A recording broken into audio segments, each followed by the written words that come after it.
Now, I remember when my cousin Rachel, she's my older cousin, my grandmother's eldest grandchild, when she encouraged me to enlist in the United States Marine Corps, and at the time it sounded like the craziest idea I had ever heard.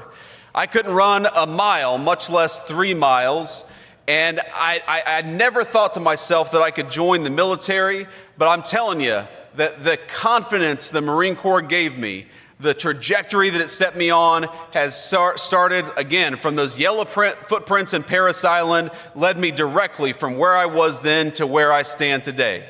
And it wasn't always an easy journey, of course, these things never are, but I remember, for example, my very first Marine Corps birthday as a young recruit in Parris Island. I went to boot camp in September of 2003, and so, of course, my first Marine Corps birthday was in Parris Island.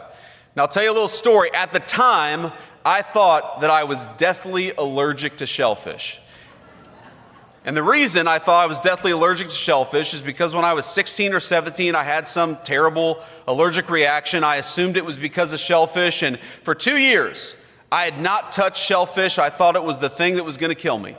And so on November the 10th in Parris Island, South Carolina, I was sitting there and they served steak and lobster. And you all know, y'all were recruits. You know how hungry young recruits get? And I thought to myself, well, on the one hand, I could be hungry and maybe save my life. On the other hand, I could roll the die with this lobster. And the very worst thing that's probably going to happen to me is a corpsman's going to take care of me. I'll get to sleep in tomorrow. And so what did my dumbass do? I ate the lobster. And I was fine, and I haven't been allergic to shellfish ever since. So one of the great things the Marine Corps can do is it can apparently cure a shellfish allergy.